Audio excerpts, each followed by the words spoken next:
お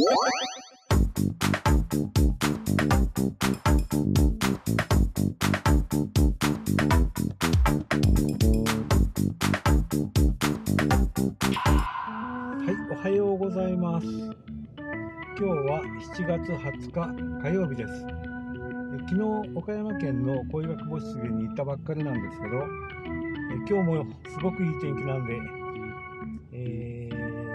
割と近場の深入山にやってきました。深入山は約、1ヶ月ぶりですけど、いろいろと花が変わっていると思うんで、楽しみに登りたいと思います。いつもの、南登山口の駐車場に到着しました。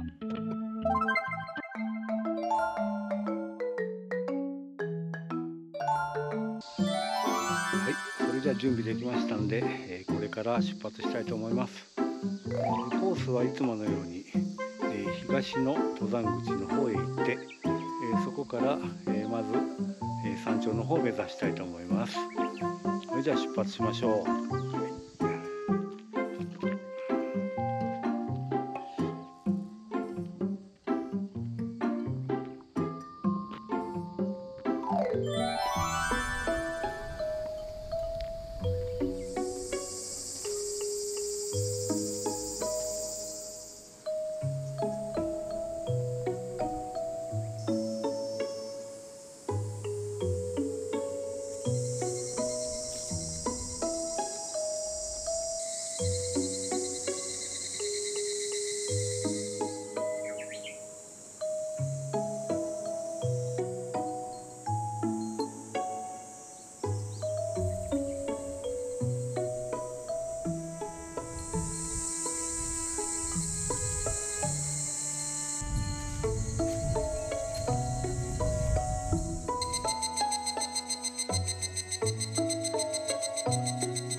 今11時32分です。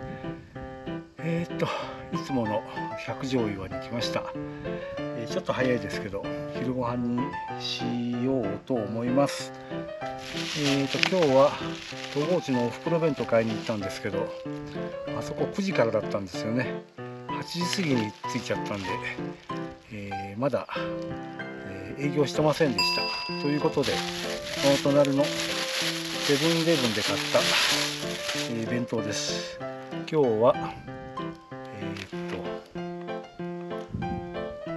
鶏山賊焼きサンドおむすびおかずセット、それとあんまり暑いんでこれもコンビニで買ってきました。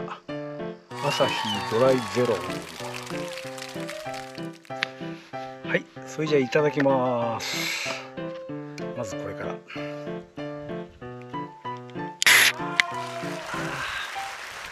すごい。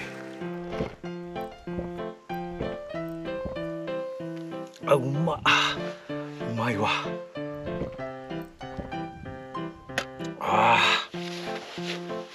これは素晴らしい。うまい。食べます。すげえな。鶏が挟まっとる。すんげえわ。ものすごいボリューム。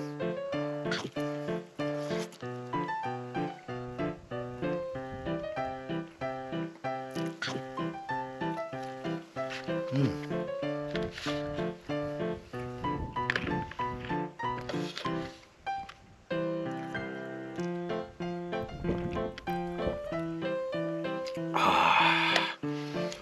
まい。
駐車場まで降りてきました。いやー、それにしても今日は暑かったですね。暑かったけど、いろいろと花見ることができたんで、今日もいい山歩きだったと思います。今日はこれでおしまいです。